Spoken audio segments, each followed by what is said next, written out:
Tengo el placer de presentar a don Javier Medina. Y don Javier García Medina es profesor de Filosofía del Derecho en nuestra vecina Universidad de Valladolid. Está en la facultad y además es vicedecano de grado y de estudiantes en la Facultad de Derecho. Es director, y esto es muy importante y muy interesante, del Observatorio de Derechos Humanos también en la Universidad de Valladolid y ya desde el año 2009. Es una persona que se ha dedicado sobre todo al estudio y la investigación de los problemas que tienen las personas más vulnerables. Justamente su trayectoria es la que hoy permite que esté con nosotros. Ha estudiado ha trabajado sobre los niños, los ancianos, las mujeres y las personas también con discapacidad. Creo que esto es una de las aportaciones en las que él hoy puede contribuir a comentarnos qué está sucediendo con el tema que le corresponde. Es una persona que además de ser docente y además de llevar cargas administrativas y burocráticas, ha trabajado intensamente y ha investigado en muchos terrenos y tiene numerosas publicaciones. Las publicaciones más recientes se refieren todas ellas a temas de derechos humanos. Por un lado, ha estudiado los derechos humanos en las empresas, los derechos humanos y los derechos con respecto a grupos sociales específicos, y otro dato importante, también tiene en Tirano Blanche un capítulo sobre la trata de seres humanos, una violación grave de los derechos humanos en España, un balance crítico. Así podríamos seguir, y de hecho pues yo creo que lo mejor es que le oigamos hablar, y desde luego si yo me dedico a presentarle creo que estaría siendo infiel a mi manera de ser, que es los hechos hablan por sí mismos. Por lo tanto, tiene la palabra Javier para disertar sobre el tema que dentro de las 9ª jornadas de mujeres inmigrantes y violencia. Gracias, Javier, por venir desde Valladolid y estar con nosotros compartiendo hoy tu saber y sabiduría. Muchas gracias, Aurelia. Buenas tardes a todos y a todas. ¿Se oye? ¿Sí? ¿No? ¿Ahora? Sí. Buenas tardes a todos y a todas, y por supuesto muchísimas gracias a la Fundación Isadora Duncan por la invitación, y sobre todo en la persona de Cristina, que se ha tomado la molestia de estar con los correos por aquí y por allá, y que hacen que yo esté aquí. Pero hay un lujo que uno tiene, aparte de estar aquí invitado, es que ser presentado por Aurelia es un lujo importante, porque aquí nos vamos a tirar muchas flores porque hemos venido a hablar de otras cosas, ¿no? Pero el caso de decir, Aurelia es un referente en muchísimas cosas, sobre todo en estas cuestiones, y por lo tanto agradezco mucho la presentación, y de verdad es un lujo y un honor que ser presentado por Aurelia y ser invitado a este foro. Sin más, voy a entrar en la materia que nos corresponde, y es una visión de derechos en cuestiones de trata, y una visión de derechos, una visión de los derechos humanos desde la perspectiva de género, y sobre todo la relación que existe entre una cuestión que es la pobreza y la explotación sexual en este caso, ¿no? Es decir, ¿qué papel tiene la pobreza para que determinadas personas sean sometidas a la trata? ¿Y qué es lo que ocurre y cómo vamos a ver determinadas estructuras? No sé si por tiempo nos va a ser posible hacer lo que yo tenía pensado en la cabeza. Lo dejo para, casi autoinvitarme, pero no es así. Será en ese caso más adelante. Es decir, la idea mía era centrarme en un lugar concreto que sé, por razones académicas, que es el Valle del Cauca en Colombia, por lo que uno conoce y las relaciones que tiene allí con las universidades de Buenaventura, sobre todo, que llevan a cabo una investigación en este caso, y trabajar o hacer una especie de mini taller sobre cómo abordar el tema de la trata de seres humanos, especialmente en el Valle de Cauca en Colombia. Haremos alguna mención, más que nada porque el punto de partida precisamente va a ser una víctima de trata de seres humanos colombiano, que es Marcela Loaiza, a la que vamos a escuchar de un punto de vista inicialmente, por la sencilla razón de que hoy por la tarde, por lo que yo he visto en el programa, es la voz de las víctimas la que fundamentalmente hay que traer aquí, ¿no? Como evidentemente traer la voz de las víctimas de manera directa es bastante complicado por razones obvias, pero en cualquier caso yo creo que es interesante pasar al terreno de los testimonios. El primer testimonio que traía es una situación paraguaya y por lo tanto de unas dos mujeres paraguayas víctimas de trata, y que, como aparece, el texto es muy largo y es el cuento de las personas que están ahí, lo voy a sintetizar rápidamente. Voy a ser repetitivo porque evidentemente aquí la historia se repite constantemente, y es que dos chicas que son engañadas por sus amigos y por un amigo de su padrastro, es decir, como siempre los tratantes están cerca, fundamentalmente estamos viendo que otra vez son hombres. Los tratantes están cerca y estas dos mujeres son víctimas de trata, son trasladadas a un prostíbulo y allí están trabajando durante una serie de tiempo hasta que, y esto es lo interesante y lo que quiero subrayar en este caso en particular, en este testimonio que yo he recogido aquí, como se pueden recoger otros muchos, hasta que una de las mujeres que estaba allí sacrifica precisamente su seguridad, que es Luli, sacrifica su seguridad porque ella es la que dormía con el tratante, al que roba las llaves y permite que la salida de estas dos mujeres que son Roxana y Camila. Evidentemente no quiero pensar lo que pasaría después de que se descubriese que Luli había dado las llaves a Roxana y a Camila para que huyeran de este lugar. Bien, son muchos los testimonios y yo he abierto aquí el vídeo, espero que se vea bien y que se oiga adecuadamente. Son 5 minutos, pero yo creo que a veces es mejor escuchar directamente. En este caso es Marcela Loaiza. Marcela Loaiza es víctima de trata de seres humanos.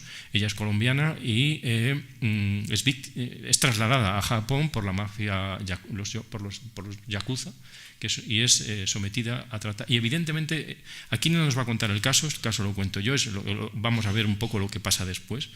Pero Marcela sufre siempre el mismo patrón, es decir, es engañada, pero ella parte de una situación particular. La situación particular es que ella es madre de una niña con una enfermedad y ella trabaja en un supermercado y no puede atenderla bien, con lo cual aparece por alguien que le ofrece una vida mejor, que le dice que le va a convertir en una estrella de la canción, y a partir de ese momento la lleva a Japón y es sometida a violaciones sucesivas y en consecuencia también a trata de seres humanos por parte de la mafia japonesa en este caso, ¿no?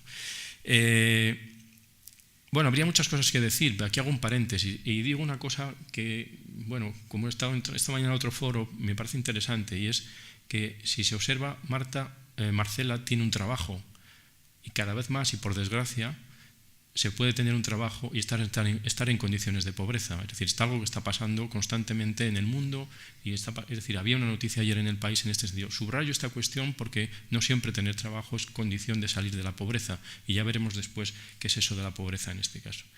Bien, por escuchar a Marcela en este vídeo. La problemática es muy grande. Una de las problemáticas es la falta de empleo, la segunda es la falta de oportunidades, la tercera es la falta de principios y valores de la familia, viene desde el hogar. La tercera son mujeres que vivieron la violencia doméstica, que vivieron de pronto violación infantil, maltrato infantil, de pronto que vivieron tragedias económicas en su familia interna, y esto las ha llevado a buscar este tipo de ofertas.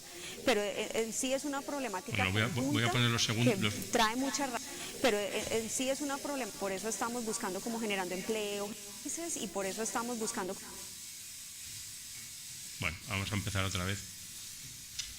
Perdón, ¿Lo has puesto? Vale. Es que... La problemática es muy grande. Una de las problemáticas es la falta de empleo, la segunda es la falta de oportunidades, la tercera es la falta de principios y valores de la familia, viene desde el hogar. la tercera son mujeres que vivieron la violencia doméstica, que vivieron de pronto violación infantil, maltrato infantil, de pronto que vivieron tragedias económicas en su familia interna y esto las ha llevado a buscar este tipo de ofertas, pero en sí es una problemática conjunta que trae muchas raíces y por eso estamos buscando como generando empleo, generando educación, generando concientización de que sepan, de que se eduquen más, de que estudien más, de que haya más educación, de que haya más academias que puedan de pronto dar algunas becas, universidades para generar a estas chicas oportunidades y así a su vez generar oportunidades de educación y a su vez generar oportunidades de empleo. Honestamente para mí lo más difícil que fue enfrentar a la comunidad, porque cuando uno quiere hacer una campaña como esta, existe el estigma, existe la señalización de la gente te cuestiona, la gente te critica, la gente no te ve como una víctima, sino como un victimario, y entonces eso fue lo más difícil para uno y es lo más difícil para cualquier mujer que haya vivido la trata, es enfrentar a la gente para que la gente sepa llegar a uno y lo sepan manejar a uno con respeto y lo miren a uno con mucho respeto. Eso es lo más difícil, enfrentar los medios de comunicación, enfrentar la sociedad, enfrentar la parte pública. La ayuda psicológica que tuve, yo tuve ayuda psicológica por 2 años, esta ayuda psicológica me ayudó a permitir a estigmatizar, a limpiar todo este dolor y la verdad mi libro fue un catarsis total, mi libro fue el exorcismo de toda esa pesadilla que viví y pues a través de las historias que llegan a mi fundación, las chicas que me buscan, me siento muy orgullosa porque se identifican conmigo, entonces sienten esa confianza de identificarse, de hablar conmigo y de hablar libremente de su historia porque hay un caso con nombre y apellido, entonces eso me ha dado mucha fortaleza, ellas mismas. La fundación básicamente la estamos sosteniendo nosotras mismas, honestamente. Ahora afortunadamente pues tengo el apoyo de las Naciones Unidas y con la campaña Corazón Azul estamos saliendo adelante a flote, pero en realidad lo hacemos con recursos de nosotras mismas, de mis amistades, de mi familia, de mi esposo, de todos estamos apoyando y pues afortunadamente el apoyo de Alejandra Borrero ha sido pues también algo invaluable. Bueno, mi hija tiene 17 años, va a cumplir 18, yo tengo 34, básicamente como lo dice ella, yo crecí al lado de mi mamá, nos hemos educado juntas y pues ella ha estado muy involucrada en el mundo del tráfico de personas porque su mamá fue una sobreviviente de la trata, entonces ella a su vez me ayuda, ella como les comenté hizo el video de prevención, ella me está ayudando a hacer otros videos que vamos a hacer una campaña y ella me está ayudando a animar a las chicas para que se animen a denunciar y no sientan vergüenza por sus hijos. Entonces ella quiere animar mucho a estas chicas a que no se sientan avergonzadas de sus madres por haber vivido lo que vivieron. No, cuando las vean ante los medios de comunicación se van a impactar. Son mujeres desde los 23 años hasta los 56. Son mujeres magníficas, son mujeres que tienen cantidad de capacidades y de valores que ni siquiera ellas mismas lo sabían y hasta ahora están descubriendo lo grandes personas y mujeres que son. Afortunadamente sí, afortunadamente ahorita tienen apoyo del Estado, afortunadamente las chicas cuando se hace una denuncia, hay una investigación, hay un proceso, son indemnizadas, estas mujeres son indemnizadas, se les está dando más educación, se les está dando oportunidades, afortunadamente mi fundación está trabajando fuerte en eso y vamos a ayudar mucho sobre todo a generar empleo, las vamos a educar, les vamos como a buscar el ámbito en que se pueden desarrollar mejor para generar empleo y a través estamos buscando apoyo de entidades públicas y privadas para a su vez, después de educarlas, generar empleo. La campaña Corazón Azul lo que desea impactar es ante mujeres sensibilizar y ante los medios para que sepan cómo entrevistar y cómo hablarle a las mujeres que vivieron la trata. Eso es muy importante que la gente sepa cómo llegar a ellas, que sepan, que no las cuestionen, que no las ataquen entre los medios de comunicación, sino que sepan llegarles. Eso es básicamente lo que hacemos con la campaña y que todo el mundo se comprometa con el Corazón Azul, que sensibilicen, de que eviten, de que no le paguen los hombres a las mujeres, de que las mujeres no se pongan precio y de que todos nos comprometamos a que la trata de personas deje de aumentar.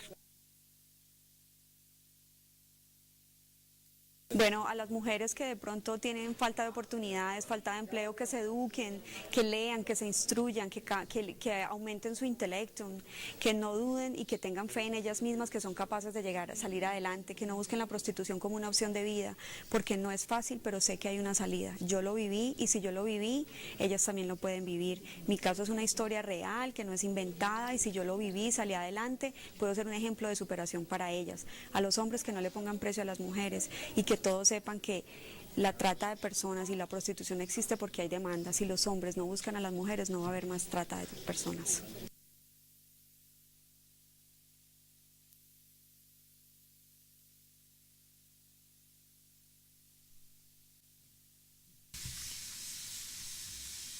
A ver si consigo cerrar esto, que yo creo que sí, porque si no...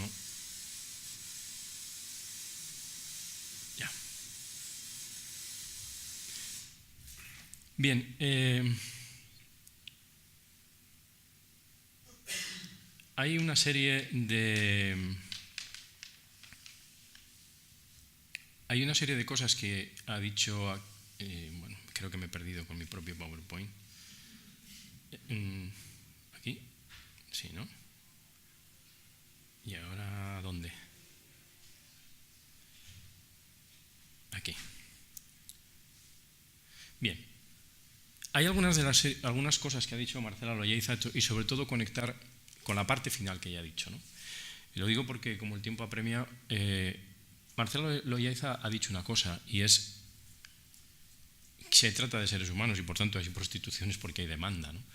Entonces, las razones por las que determinadas personas son víctimas de la trata, y considerando que la trata, como voy a decir más adelante, es tanto una causa como una consecuencia, veremos a ver cómo y de qué manera eso se articula de esa manera. Es decir, Marcela Loayza, a lo largo como punto de partida de ese vídeo, hay muchas cosas que se pueden decir y vamos a ir viendo cómo se van articulando. Este sería, bueno, traía aquí también el caso de Nigeria, pero lo vamos a un caso en particular en Nigeria, pero bueno, lo vamos a dejar en este sentido.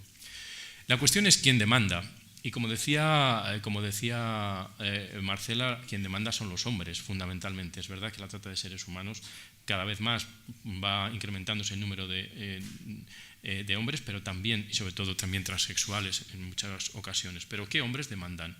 El perfil, yo creo, esta mañana y supongo que a lo largo de estos días se irá viendo cuál es el perfil. Y yo he tomado aquí, y creo que no sé si está aquí o no está aquí ahora, los representantes o las representantes de APRAN o del Proyecto Esperanza evidentemente darán una información mucho más rica en ese sentido. Pero en las distintas cosas que uno lee, el perfil de los demandantes es un perfil diverso. No hay un perfil, digamos, definido y absolutamente, ¿no? Otra cosa muy distinta, y es lo que se pone ahí, es que el por qué se demanda. Es decir, y ahí hay diferentes razones que evidentemente son, por ejemplo, esto lo he cogido estas son cuestiones recogidas de APRAN fundamentalmente, ¿no? En un trabajo que tienen publicado, ¿no? Dice, hombres que viven una relación estable y buscan algo distinto, hacen referencia sobre todo a un estudio en Suecia, hombres que experimentan problemas en su relación con las mujeres, hombres que abusan sexualmente. Otra cosa que hay que señalar es, por ejemplo, el incremento de los jóvenes. También los demandantes son muchos estudiantes universitarios. Curiosamente, la educación no neutraliza el abuso sobre una determinada persona. Por lo tanto, aquí yo creo que hay una gran labor que hacer en este sentido y, como he dicho en otra ocasión, y ya me había oído Aurelia, es más barato hacer uso de la prostitución que tomar una copa. Por lo tanto, también esa es una cuestión a considerar, ¿no? Yo lo que quiero poner de manifiesto con estas cosas que han aparecido por aquí es la siguiente, es decir, hombres que viven una relación estable y buscan algo distinto. La cuestión es ¿por qué? Y hombres que experimentan problemas en su relación con las mujeres y la cuestión es ¿por qué? Y una de las respuestas, y yo creo que por ahí es donde nos debemos deslizar hacia el terreno en el que yo tendría que hablar fundamentalmente, es porque existen y se mantienen estructuras que podemos llamar de dominación, ¿no? Estas estructuras de dominación son de diferente calado y de diferente nivel y diferente alcance, pero fundamentalmente, y por llevarlas a varios o 4 terrenos, fundamentalmente al político, religioso, social y económico. Bien, perviven estructuras sociales que colocan a las mujeres en una determinada posición. Estamos hablando del mundo en general, pero también de la pervivencia de determinadas estructuras de dominación actuales y que evidentemente aquí se conocerán muchísimo mejor. Estas estructuras de dominación colocan a la mujer en situación de dependencia, en situación de sometimiento, desde un punto de vista económico, por ejemplo, como punto de partida. Desde un punto de vista religioso también existen determinadas estructuras que señalan que la mujer tiene o debe tener, por razones religiosas, una postura de sometimiento. Y eso genera como consecuencia, si esto estamos hablando del terreno particular, en el terreno privado, esto genera como consecuencia una situación de sometimiento en el terreno político y en el terreno social, es decir, en el espacio público. Estas estructuras de dominación, que podríamos hablar aquí del pensamiento liberal o del pensamiento republicano, y evidentemente no es el lugar, condicionan evidentemente la posición pública o la participación pública de las mujeres en muchos lugares, ¿no? Insisto, hay determinados demandantes que son los hombres, pero porque perviven estructuras de dominación que justifican, que condicionan la visión de la mujer en determinados contextos, como es la vida social, en el ámbito privado y en el ámbito público. Un paréntesis, por ejemplo, me viene a la cabeza porque, como señalaba Aurelia, también hemos trabajado esa cuestión, las mujeres con discapacidad. Es decir, primero, el rol de las mujeres en general es un rol estereotipado y fundamentalmente atribuido por el hombre. Es decir, la mujer tiene un determinado rol, como es la familia, como es el cuidado de los hijos. Bueno, en el caso de las personas con discapacidad o las mujeres con discapacidad, ese papel incluso se la suprime, es decir, se considera que las mujeres con discapacidad ni siquiera sirven para el ámbito doméstico, ni siquiera sirven para tener hijos, y en consecuencia es todavía muchísimo más el terreno de la discriminación y, por lo tanto, el impacto que las estructuras de dominación tienen sobre estas mujeres en particular. Es decir, considerando que existen estas estructuras de dominación, y voy a ir rápido en estas cuestiones, lo que no podemos admitir es que ser víctima de trata sea algo especialmente natural, es decir, no es un destino vital inexorable, es decir, como estas estructuras de dominación son absolutamente inamovibles, lógicamente esas estructuras de dominación lo que van a operar o van a establecerse como causas de que unas determinadas personas, que en este caso son mujeres y niñas fundamentalmente, sean víctimas de la trata de seres humanos, es decir, de la esclavitud más absoluta, de una de las formas de dominio de un ser humano sobre otro más crueles, inhumanas y abyectas que uno pueda pensar, ¿no? Evidentemente la trata de seres humanos tiene unas causas y tiene unas consecuencias. La víctima de trata y el género hay que tenerlo como punto de referencia, es decir, no es gratuito que la mayor parte de las víctimas de trata sean mujeres y niñas en este caso, ¿no? Bueno, aquí habría que hacer un repaso y muy rápido sobre distintos documentos internacionales para establecer una conexión entre la situación de la mujer, la pobreza y la trata de seres humanos. Yo voy a intentar ser lo más rápido posible en estos textos, pero lo único que puedo ofrecer es, bueno, si alguien está interesado en el PowerPoint, pues los documentos están ahí y estarían a vuestra disposición. El punto de partida, lógicamente, tiene que ser la conferencia la Conferencia Mundial de la Mujer en Beijing en 1995, que a partir de este momento y a partir de este instante se fijan determinados elementos en relación a la mujer, sobre todo la definición de lo que es violencia contra la mujer. Pero previamente hacen una serie de consideraciones como las que se ponen ahí. Las mujeres y las niñas están sujetas a malos tratos de índole físico, sexual y psicológico. No es una opinión, es un dato, es decir, un punto de partida con el cual hay que trabajar. La baja condición social y económica de la mujer puede ser tanto una causa como una consecuencia de la violencia de la que es víctima. Es decir, es verdad, es decir, esa posición social como consecuencia de las estructuras de dominación económica y política causan de algún modo la violencia sobre las mujeres. Es decir, esto es lo que está estableciendo. En este punto y en este informe de la Cuarta Conferencia Mundial se define la violencia contra la mujer como un acto de violencia basado en el género, que tiene como resultado posible o real un daño físico, sexual, psicológico, etcétera, etcétera. Es decir, todos sabemos lo que es la violencia contra la mujer y esta definición, que se produce tanto en el ámbito público como en el ámbito privado. ¿Cuáles son las formas de violencia contra la mujer?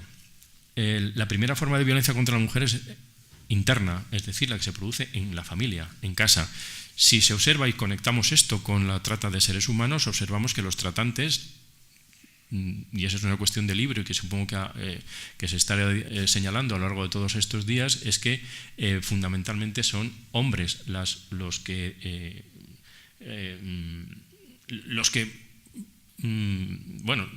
los tratantes en este sentido, pero en muchas ocasiones evidentemente eso no sucede porque muchas tratantes pasan a ser las mujeres como forma de pagar la deuda que tienen contraída con sus tratantes. La violencia física y sexual en la familia pues tiene diferentes formas, como son los golpes, abusos, violaciones por el marido, violencia ejercida por personas distintas del marido pero muy cercanas, es decir, por tíos, familiares, etcétera, etcétera, y violencia relacionada con la explotación. Pero existe otra violencia física o del mismo tipo, pero que es una violencia que viene producida por la comunidad en general, es decir, por el ámbito en el cual nos movemos habitualmente, ¿no? Como son violaciones, abusos sexuales, hostigamientos, la trata de mujeres y la prostitución forzada. Pero queda una tercera forma de violencia contra las mujeres y es una violencia física perpetrada o tolerada, y sobre todo me subrayaría la palabra tolerada por el Estado, y es algo que yo creo que voy a decir más adelante, pero lo digo ahora. Es decir, como consecuencia de la crisis, entre comillas, lo que se ha producido es una disminución de viviendas o de pisos de acogida, y por lo tanto esta es una forma de violencia también frente a las mujeres por parte del Estado, como consecuencia de no asumir los compromisos internacionales, porque al fin y al cabo el Estado español ha asumido determinados convenios que le obligan a realizar este tipo de protección, y ese tipo de protección no se realiza. Bien, estamos estableciendo la vinculación entre lo que es la trata, la pobreza y la situación de las mujeres, y estamos hablando de esto, de pobreza, ¿no? Yo aquí voy a utilizar voy a hacer uso y abuso de este organigrama que aparece por aquí, que es fundamentalmente utilizado por sociólogos, y yo voy a darle un uso particular, pero que creo me entenderán muy bien, porque nos permite ver rápidamente en qué consiste y cuál es el alcance que puede tener la pobreza y, en consecuencia, todo el hilo que estamos desarrollando, es decir, la pobreza, unas personas en particular que son mujeres y niñas sometidas a la pobreza y, en consecuencia, ser víctimas directas de lo que puede ser la trata de seres humanos. Bien, aparecen ahí tres apartados que son las condiciones materiales, las condiciones económicas y condiciones sociales. Bien, esos tres apartados dentro de la pobreza, vamos a empezar con la primera parte, que son las condiciones materiales. ¿Alguien está en situación de pobreza? Bueno, hago una pequeña aclaración. Estas 12 formas que yo tengo puestas aquí son distintos conceptos que se han venido utilizando en relación a la pobreza. Yo, sin embargo, lo voy a utilizar como una especie de unidad, por la sencilla razón siguiente. Cuando hablamos de condiciones materiales, a veces en general estamos hablando de que las personas tienen determinadas necesidades. No me da tiempo a desarrollar muchas de estas cuestiones relacionadas con las necesidades. Pero la pobreza está vinculada a eso, a tener unas necesidades no cubiertas. La pobreza está vinculada precisamente a una limitación de recursos que las personas tienen. Y sobre todo la pobreza también, y en este terreno de las condiciones materiales, está vinculado a un patrón de privaciones. Privaciones que no solamente son de carácter económico, como veremos ahora un poco más adelante, sino son privaciones como la educación, el acceso a la cultura, el acceso a la salud, es decir, un patrón de privaciones bastante amplio. No basta la necesidad, sino que o la pobreza no es simplemente necesidad, porque podemos encontrar personas que a lo mejor no tienen o tienen buena parte de sus necesidades cubiertas, como muchas mujeres sometidas a matrimonios forzados, que también es una forma de trata de seres humanos, pero que en el fondo no tienen autonomía y por lo tanto se podría entender que no cumplen con el perfil propiamente de la pobreza, pero sí no tienen acceso a una autonomía personal que les permitiría vivir de otra forma, ¿no? Condiciones económicas.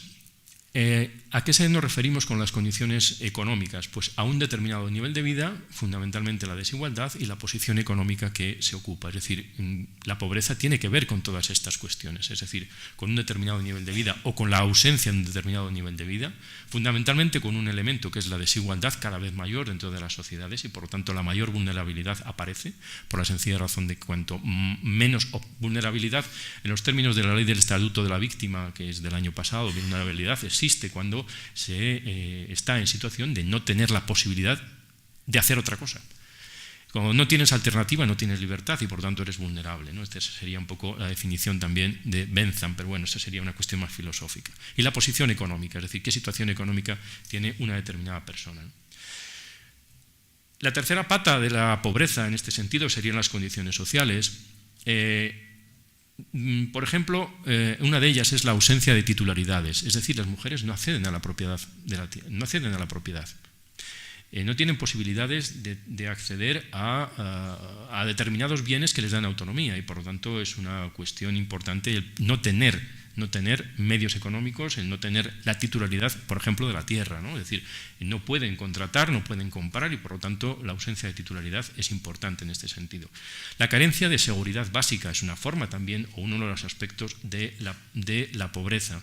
La exclusión social vinculada a todos los elementos que estamos diciendo, la desigualdad, a un patrón de privaciones, a una ausencia de titularidades, la dependencia y estar ubicado en una determinada clase social definida por razones políticas, por razones ideológicas, por razones religiosas, culturales o tradicionales. Todos estos elementos aparecen vinculados a la pobreza. No veía medio más simple de explicar las cuestiones relacionadas con la pobreza que este cuadro que he podido articular o conseguir en este sentido. Ahora bien, a mí sí lo que me interesa sobre todo este cuadro es porque me permite posteriormente utilizarlo para señalar y subrayar algo que aparece en todas las, formas de abordar el tema de la trata de seres humanos. Porque en todos los documentos, o buena parte de los documentos, se dice que la trata de seres humanos debe enfocarse desde la perspectiva de derechos humanos. Es decir, el enfoque basado en derechos humanos es el elemento metodológico fundamental para abordar el tema de la trata. Es decir, no solamente, y aquí es donde aparece la distinción entre un enfoque de necesidades y un enfoque basado en derechos. No vamos a cubrir las necesidades de unas mujeres y de unas niñas para que no sean víctimas de la trata. Lo que vamos a hacer o lo que se trata de hacer es que estas personas cumplan y disfruten de sus derechos para no ser víctimas de la trata. Que son dos enfoques diferentes y habitualmente todavía se confunden. No es caridad, no es beneficencia, es cumplimiento de derechos. Es decir, es exigencia de derechos y en todos los trabajos que encontramos, evidentemente, es un enfoque basado en derechos humanos. Desde esta perspectiva se puede abordar el esquema que yo acabo de señalar, de la manera siguiente. La limitación de recursos tiene que ver con los derechos económicos, sociales y culturales. Las necesidades o cubrir determinadas necesidades no es, insisto, cubrir una necesidad, sino cumplir con los derechos económicos, sociales y culturales, el derecho a la salud, el derecho a la educación, porque todo el mundo tiene derecho a la salud y todo el mundo tiene derecho a la educación.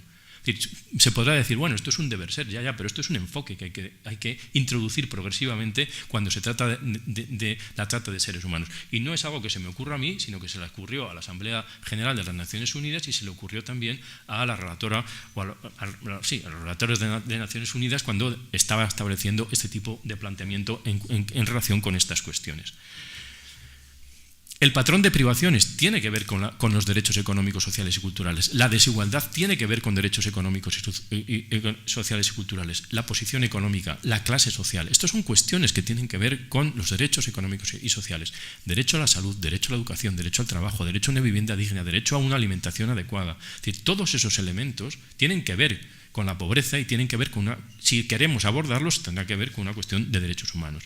Pero, lógicamente, el disfrute de los derechos económicos y sociales y culturales condiciona otros derechos, que como estaba señalando antes es el derecho de propiedad, es decir, derechos civiles y políticos. Por lo tanto, y lo que estoy intentando demostrar o poner de relieve, es que la trata de seres humanos vinculada con la pobreza es una vulneración total y absoluta de derechos humanos, ya sean derechos económicos, sociales y culturales o ya sean derechos civiles y políticos.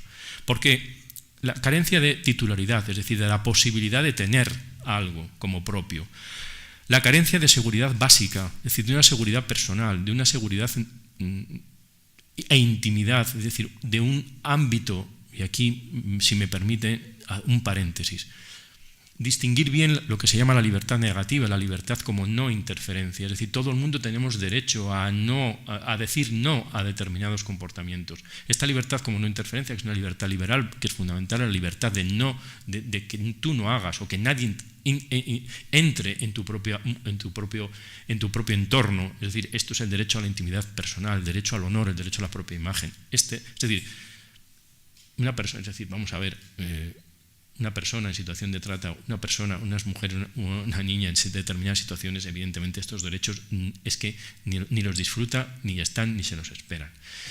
La exclusión social tiene que ver también con los derechos económicos y sociales, pero también con los derechos civiles y políticos, por la sencilla razón de que no se puede participar de la vida pública cuando no tienes garantizados determinados derechos. Sobre todo, hay un elemento fundamental que es la autonomía personal. Cada uno de nosotros tiene derecho, insisto en la palabra derecho, a realizar todas aquellas capacidades personales de las que es titular. Es decir, todos tenemos nuestras capacidades, todos tenemos nuestros talentos y todos tenemos derecho a realizar todas esas capacidades hasta el máximo. Cuando estamos sometidos a una situación de dependencia y una falta de autodeterminación, esos derechos están vulnerados. Cuando estamos sometidos a trata de seres humanos, todo esto no existe. Todos estos derechos desaparecen. Por lo tanto, el enfoque basado en derechos humanos es una garantía o tiene que ser la hoja de ruta que, en último término, ha de utilizarse para abordar el tema de trata de seres humanos. Evidentemente puede ser más o menos, será muy complicado, pero es lo que señalan desde el ámbito internacional. En síntesis, la trata ya sabemos lo que es, ya sabemos cuáles son los derechos humanos vulnerados. Estos derechos humanos vulnerados, aquí sería una cuestión también larga y evidentemente sería cuestión de hacer una especie de taller. ¿Cuáles son los indicadores de derechos humanos? Los indicadores, es decir, por decirlo de una manera simple, ya hemos visto cuáles son las brechas de capacidad. Supongamos que existe un Estado que es absolutamente voluntarioso y que quiere acabar con todas estas cosas, pero no puede, es decir, tiene brechas de capacidad. Y es ahí donde aparecen los ámbitos de actuación, pero evidentemente lo que hay que comprobar es que efectivamente los Estados quieren hacer todo lo que quieren hacer, porque el Estado, de acuerdo con esa distribución o esa distinción de titular obligado, que es el Estado, titular responsable, que entre otras cosas es la sociedad civil, y titular del derecho, que son todos nosotros, pero en particular las víctimas de trata, todo el mundo tiene algo que decir y todo el mundo tiene algo que hacer, pero sobre todo los Estados, y aquí es estando alguien vinculado con, digo Aurelia en este caso, creo que el deber de diligencia en el ámbito internacional es bastante interesante a la hora de tratar este tipo de cuestiones, ¿no? Por ir avanzando, porque veo en mi reloj que me quedan 5 minutos, no hace falta ni que Aurelia me lo diga, pero porque yo lo voy viendo, vamos a ir desgranando algunos de los otros informes que aparecen por ahí y que tienen que ver precisamente con esta cuestión relacionada con la pobreza. El informe de la Comisión de la Condición Jurídica y Social de la Mujer señala que en cuestiones de empleo, es verdad que la crisis ha hecho que muchos hombres pierdan el empleo, pero evidentemente el impacto sobre las mujeres es mucho mayor y sobre todo es mucho mayor en las mujeres migrantes, y lo que se ha producido como consecuencia de eso es también una disminución de las corrientes de remesas de los países destinatarios de la inmigración en relación a los países en los cuales se origina la inmigración, con lo cual, si tenemos en cuenta todo eso, disminución del empleo, disminución de las remesas, es decir, el caldo de cultivo es bastante fácil para que la trata de personas sea más fácil de llevar a cabo, porque la situación de desesperación es mucho mayor y, como decía Marcela Loaiza en su vídeo, es mucho más fácil que alguien sucumba a la tentación, por un lado, al engaño, al miedo, a la coacción o a la amenaza, que son los elementos con los cuales se somete a alguien a trata de seres humanos. Por lo tanto, el informe de la Comisión señala que las políticas públicas deberían buscar precisamente cubrir, en este caso, dar prioridad a las necesidades de las mujeres y los niños, dicho en los términos que yo estoy utilizando aquí, cumpliendo o abordando el cumplimiento de sus derechos, y que las mujeres deberían considerarse, y esta es una cuestión importante, agentes del cambio en la respuesta a la crisis. Es decir, todos hemos visto en muchas ocasiones que en muchos lugares del mundo, si se aborda los derechos de las mujeres en particular, la situación de la comunidad en general mejora. Comité para la Eliminación de la Discriminación contra la Mujer, todos sabemos, vamos a ver, una explicación breve, prácticamente todos los convenios, etcétera, etcétera, tienen un comité de vigilancia que vela porque aquello se cumpla, y al mismo tiempo establece determinadas recomendaciones, establece determinadas cosas que hay que hacer para que las cosas vayan mejor. Bien, en la recomendación general número 19, relacionada con la violencia contra la mujer, que está puesto ahí, viene a desgranar algunas de las cosas que yo ya he dicho y por tanto voy a ir muy rápido. Primero, las funciones estereotipadas de las mujeres en la vida social. Todo esto condiciona la violencia, los malos tratos, los matrimonios forzosos, el asesinato, etcétera, etcétera. Todo esto, es decir, una visión estereotipada, un papel de la mujer en determinadas condiciones, evidentemente provoca también una violencia sobre las mujeres en general y como víctima de trata en particular. De los dos apartados que hay ahí, el segundo, sobre todo la representación y otro tipo de explotación comercial de la mujer como objeto sexual, antes que como persona. Bien, yo antes lo decía, es decir, ¿cuántas mujeres, por ejemplo, cuántas mujeres con discapacidad aparecen en los anuncios de la televisión? Es decir, es un tema que personalmente me llama la atención. ¿Cuántas personas con discapacidad vemos, por ejemplo, cuando aparecen imágenes de, por ejemplo, en caso de... Es decir, aquí veo entre el público a una persona que trabaja mucho esa cuestión y por lo tanto, ¿cuántas imágenes de personas con discapacidad y más mujeres con discapacidad hemos visto, a pesar de que hemos visto muchas imágenes en el tema de refugiados? Es decir, ¿cuántas imágenes vemos en ese sentido, ¿no? Es decir, bueno, los medios de comunicación, la presentación de cuáles son los medios, cómo son los medios de comunicación es muy interesante para este tipo de cuestiones, ¿no? Suprimir todas formas de trata y explotación es algo que también se señala. La pobreza y el desempleo aumentan las oportunidades de trata. Es decir, la pobreza está vinculada de manera directa, de acuerdo con todos estos documentos, a las causas que provocan la trata. El turismo sexual, la explotación sexual, es decir, todo este tipo de condicionantes hacen que las víctimas, las mujeres y las niñas, estén en condiciones de ser especialmente víctimas de trata. Pobreza y desempleo, y un aspecto a considerar en las circunstancias actuales. Las guerras, los conflictos armados, la ocupación de territorios son también una causa de pobreza y por lo tanto una causa también de trata de seres humanos. Si uno no se equivoca, creo que también hay determinados colectivos y determinados ámbitos en los cuales, por ejemplo, mujeres ucranianas y mujeres venezolanas se han incrementado como víctimas de trata en este sentido. Bien, por terminar y no abusar más de la paciencia, porque veo por mi parte y veo que son las 6. La Convención sobre la Eliminación de todas las formas de discriminación contra la mujer, observaciones finales sobre los informes periódicos séptimo y octavo, combinados, pero sobre España. Bien, ¿qué dice este texto o este convenio en relación a España en particular? Como veis, es relativamente reciente, es del año pasado, pero bueno, en cualquier caso es un texto que hay que tener en consideración. El comité considera, una vez más, que la crisis financiera y económica a quien ha impactado más es a las mujeres. Recomiendo también un informe del comisario del Consejo de Europa, que es del finés Neil Mudniakis, que hizo un informe a partir de la visita que hacen a España en el año 2013, en el que señala como fundamentalmente objetivos de la crisis, en fin, con un impacto especial a mujeres y niños, y más también a mujeres y niños y niñas con discapacidad. ¿En qué punto subraya en relación a España en particular el hecho de la pobreza y que de alguna forma condiciona, lógicamente, tal y como estamos viendo, el que muchas mujeres puedan ser víctimas de trata y por lo tanto sometidas a prostitución en este caso?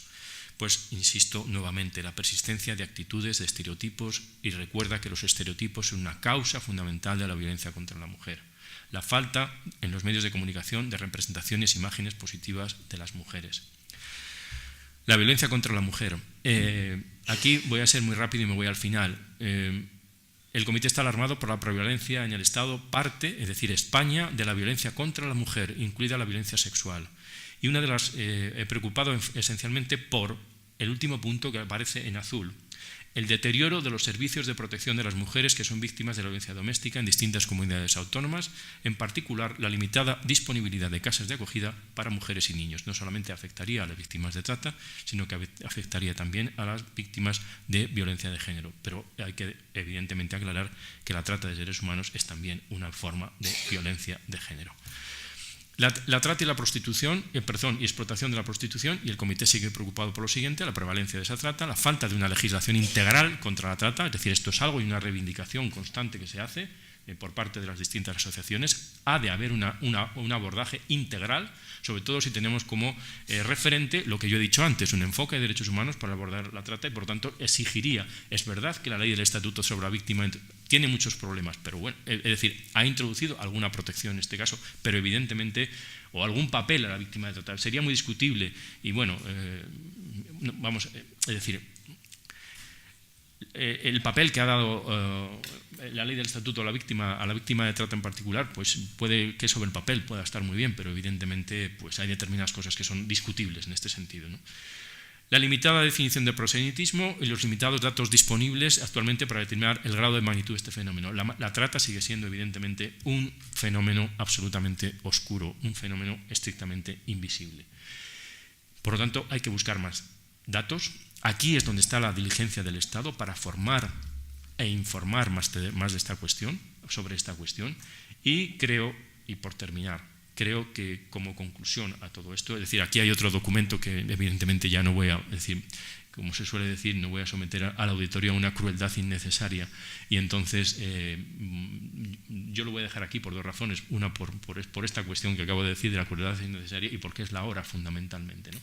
Pero creo haber puesto de relieve los puntos clave en todo esto, es decir, existe una correlación entre causas de la pobreza, situación de la pobreza, medidas que se toman. Es decir, la pobreza y la situación no es una situación natural, es decir, hay causas que se pueden abordar, e insisto, el abordaje que se tiene que tener en este caso es un abordaje no, digámoslo, de beneficencia de caridad, sino de estricto cumplimiento de los derechos humanos. Es decir, hay que enfocar todo esto desde un enfoque de derechos humanos, que es como exigen la normativa internacional y los estándares internacionales relacionados con estas cuestiones. Por mi parte, pues nada más y muchas gracias.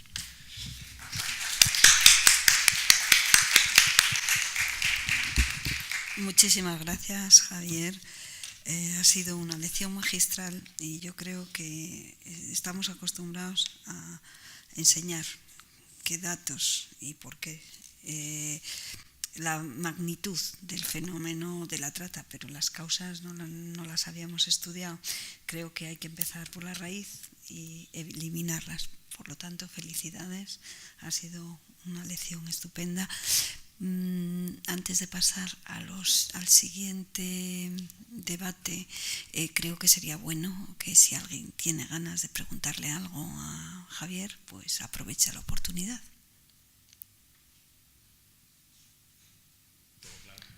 Clarísimo. ¿Cómo eliminamos totalmente la pobreza, la desigualdad? Bueno, y añadimos un dato, que a lo mejor el año que viene hay que empezar a estudiarnos el factor climático, puesto que ahora mismo es el que está empezando a producir un mayor número de desplazamientos. Obviamente las personas salen por esa situación de precariedad, y si estamos todos mirando para otro lado, obviamente esto no se finaliza, pero yo creo que hay que perseguir. Hoy estaban presentando, a raíz de la violencia y de la muerte de la número 37 o 39, 37 era, lógicamente decir, la violencia existe, pero como nosotros no pongamos remedio, obviamente no la podemos eliminar. Vamos a seguir trabajando y esperemos que la desigualdad, tenemos que migrar todos con derechos, poder movernos con esos y reivindicarlos, porque es que estamos todos los días haciendo normas, pero no las cumplimos. Obviamente, si estamos involucrados a nivel internacional en numerosos textos, y eso parece que, bueno, parece ser que habrá que volver otra vez a la raíz. Gracias, y no sé si algún dato. Sí, una pregunta.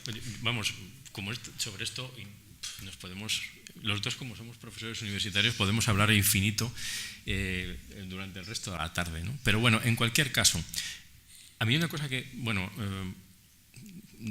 como yo tengo dos foros completamente distintos esta mañana y esta tarde, precisamente lo que estabas diciendo, Aurelia, a mí esta mañana me ha preocupado mucho, porque cuando, bueno, esta mañana estaba hablando jueces y magistrados, y entonces uno de ellos me dice, bueno, pero esto de los derechos humanos es un desideratum, ¿no? Es una cosa que está ahí, pero que... Entonces yo digo, por Dios, y decir, bueno, vamos a ver, es decir, lo primero, esto no es un desiderato, los derechos humanos son normas internas del ordenamiento jurídico español, que yo no estoy hablando de derechos humanos como una cuestión de buenísimo, ni que hay que ser bueno. Es decir, cuando invoco los derechos humanos, invoco las normas de derechos humanos aplicables.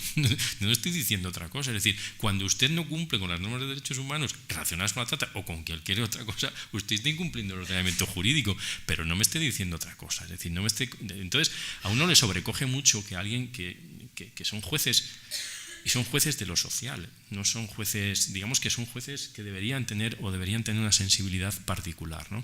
En este caso, ahora que no me oyen, ¿no? Es decir, pero en cualquier caso a mí me ha sorprendido, ¿no? Evidentemente no todos eran así, ¿no? Pero me ha sorprendido que un juez me diga que los derechos humanos son algo, una especie de desideratum, bueno, un deseo que todos tenemos, como el ir al gimnasio después de Navidad. Pues muy bien, pues está muy bien, pero no es el caso, ¿no?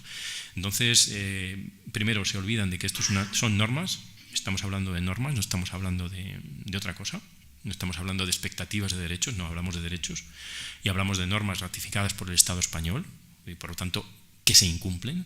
Y no voy a decir nada porque, insisto, sé que hay gente aquí que controla mucho este tipo de cuestiones. Es decir, cuando no se atiende a alguien en un centro de internamiento para extranjeros y no puedes detectar que esa víctima es una víctima de trata, el Estado español está incumpliendo.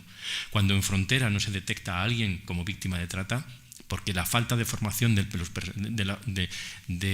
personal de las fuerzas de seguridad, porque no llegan a todo, pueden tener muy buena intención, pero probablemente tengan falta de formación. Eso es un fallo del Estado, es decir, y una falta de cumplimiento del derecho de la persona a pedir la protección por parte del Estado español, pero no porque seamos buenos, sino porque España ha firmado los tratados correspondientes y está obligado a cumplirlos. Es así de simple, y eso lo tienen que saber los jueces y lo tenemos que saber todos.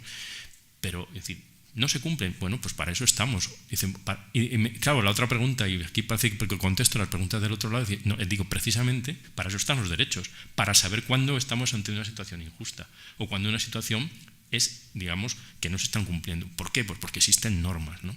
Pero bueno, esta sería otra cuestión, ¿no? Pero me sobrecogió el hecho de que jueces me dijeran ese tipo de cosas, ¿no? Sobre todo, y esta es otra noticia que yo no sé si ha circulado por aquí, cuando esta mañana no tiene que ver con trata de seres humanos con el objetivo de la explotación sexual, pero sí con la explotación laboral. Es decir, han detenido en Valladolid a 33, han liberado a 33 víctimas de explotación laboral búlgaros. En este caso era una red de trata de seres humanos con el objetivo de la explotación laboral. Bueno, no sé, es decir, yo creo que todavía se necesita un cierto grado no sé, no iba a decir profesionalización, no, pero sí de sensibilización mayor de lo que vamos haciendo. Por lo tanto, en la medida en que cada uno podemos y en la medida que yo puedo también, pues hablamos de estas cuestiones en distintos foros, ¿no? Por mi parte, bueno, no digo más.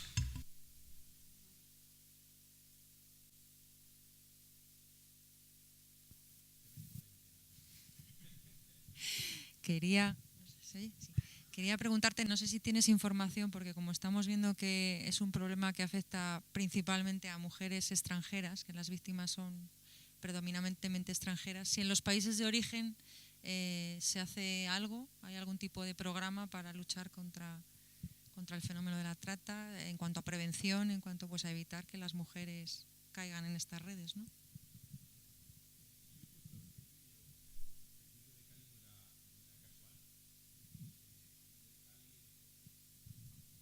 El vídeo de Cali no era casual, digo, por la sencilla razón de que ahí venimos teniendo relación con gente que está trabajando directamente en ese terreno. Y bueno, si no conocéis Cali, pues deberíais conocerlo por dos razones. Porque su gente es increíblemente, impresionantemente buena. Y por otro lado, si abordamos este tema, entramos en uno de los barrios que aparece, que está allí, que es Aguascalientes, que es un lugar terrorífico para este tipo de cosas, ¿no?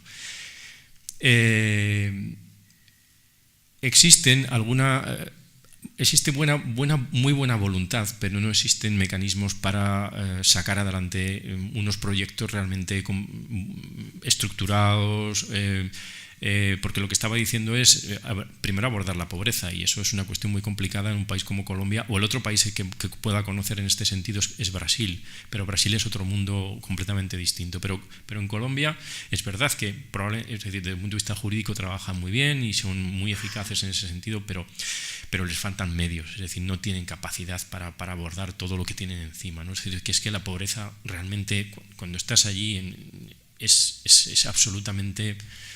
O sea, es palpable, ¿no? Es decir, yo no digo que aquí no lo sea, porque también lo es, pero es una cosa tremenda. Y a tu pregunta concreta, es decir, los primeros es que faltan realmente programas para sacar de la pobreza a las personas que están allí. Puede haber muy buena voluntad por parte del Estado colombiano, brasileño en este caso, pero es muy complicado para ellos abordar lo que tienen encima. Por lo tanto, las condiciones de pobreza que existen allí, que son el caldo de cultivo de la trata, son muy difíciles de combatir. Lo cual no quiere decir que no haya, insisto, que haya programas, pero son sectoriales, ¿no? Es muy complicado. Es decir, yo es lo que quería traeros aquí, esa sería la segunda parte. Es decir, me hubiera gustado poner el examen periódico universal de Colombia para ver cómo estaba en relación al tema de trata de seres humanos, si era una cuestión que preocupaba o no preocupaba, y evidentemente preocupa. Pero digamos que hay muchos aspectos también, como es hasta ese momento, que era el tema del terrorismo, el tema de la guerrilla, etcétera, etcétera, que eran más preocupantes que toda esta cuestión. Pero claro, aquí hay una cosa que tampoco se dice, y es, o por lo menos no se tiene en cuenta, ¿no? Y es el uso y la trata de seres humanos que hacen las propias FARC. Es decir, las FARC utilizan, sobre todo a muchos colectivos LGTB, los utilizan como esclavos sexuales, es decir, sometidos a trata en este sentido. Es decir, evidentemente esto es algo que, bueno, aparece por allí, pero que no nos llega tanto aquí, ¿no? Es decir, no es una cosa que nos llegue, ¿no? Y luego en el tema, en Brasil hay dos cosas que son preocupantes. La trata de seres humanos, las mujeres brasileñas son, no sé si el primero o segundo, siempre están ahí, ¿no? Siempre están en los primeros puestos de víctimas de trata que pasan o se quedan en España, es decir, junto con nigerianas y rumanas en este caso. Pero el otro ámbito que es preocupante en tema de trata no es la explotación sexual en este caso, que es el tema de la trata con fines de explotación laboral. En el norte de Brasil existe el estado de Maranhão. El estado de Maranhão es el estado en el que mayor explotación sexual, con fines de explotación laboral, existen sobre bolivianos, peruanos y ecuatorianos. Por tanto, los jueces del trabajo del norte de Brasil del estado de Maranhão tienen mucho trabajo en ese sentido. Es decir, el fenómeno de la trata, muchas veces aquí lo circunscribimos a la trata de seres humanos a la trata con fines de explotación sexual, que es evidentemente el grueso, el 80 al 90% de lo que aquí vemos, pero en estos países nos encontramos con que la trata de seres humanos, aparte de todo eso, los trabajadores esclavos, las servidumbres, las haciendas, es decir, por ejemplo, aquí hemos visto en el vídeo una cosa que es romper el pasaporte, ¿no? Es decir, ese es un gesto que no hay que perder de vista. Las mujeres víctimas de trata nunca no van a llevar el pasaporte, y bueno, y tú mejor que nadie lo sabes, ¿no? Es decir, en el caso de las víctimas, es decir, en el caso de los búlgaros en Valladolid, no llevaban su pasaporte, no tenían su pasaporte. Pero es que en el caso de las haciendas en Brasil es que están aislados, es decir, están metidos en un barracón en el medio de una hacienda y el pueblo más cercano está a 60 o 70 kilómetros, es decir, ¿dónde van, no? Y lo que es peor, y esto lo digo así porque desgraciadamente lo he conocido, es decir, no te puedes escapar de ahí porque te pegan un tiro, es decir, es así de simple, no hay muchas bromas con este tipo de cosas, ¿no? Entonces, yo creo que sí hay programas, por lo que he visto allí, sí que existen intención, sí que existen programas, pero es que se desborda absolutamente, porque el primer elemento de garantía es la propia policía, pero es que la policía... digamos, no es todo lo de fiar, es decir, todos, bueno, si echáis para atrás en el tiempo, recordaréis situaciones en Colombia en la cual el jefe de la seguridad era al mismo tiempo el jefe de los paramilitares, ¿no? Es decir, ese tipo de cosas hay que, evidentemente, condicionan cualquier medida o cualquier programa que vaya con el objetivo de eliminar las causas de la pobreza por un lado y por lo tanto la causa de la trata por el otro, ¿no? Bueno, no sé si con esto, Natalia, te respondo. Muchísimas gracias. Ya no podemos más porque Cristina nos acaba de dar el ultimátum. Necesitamos seguir con la siguiente ponencia.